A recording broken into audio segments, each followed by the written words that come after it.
Welcome to Guide Guru. We hope this video helps. You start by ensuring Word is updated and your document is saved as a backup copy. This prevents data loss. Once done, close unrelated apps to free resources and disable add-ins that alter printing.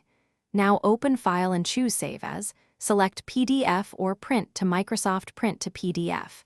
Make sure page size and margins match your intended output. This avoids layout shifts.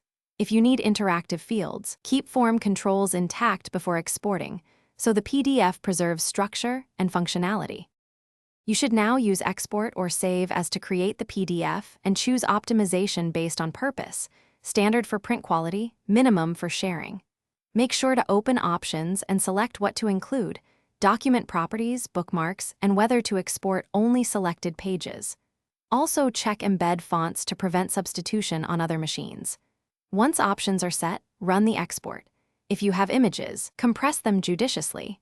This keeps file size reasonable while preserving clarity for readers. You finish by opening the PDF in a viewer to verify pages, links, embedded fonts, and accessibility tags.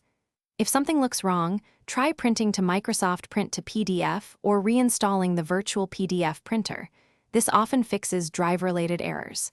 Make sure fonts are embedded. If not, embed them in Word or install the correct fonts on your system. Finally, if conversion still fails, export via Adobe Acrobat or save as PDF/A for maximum compatibility.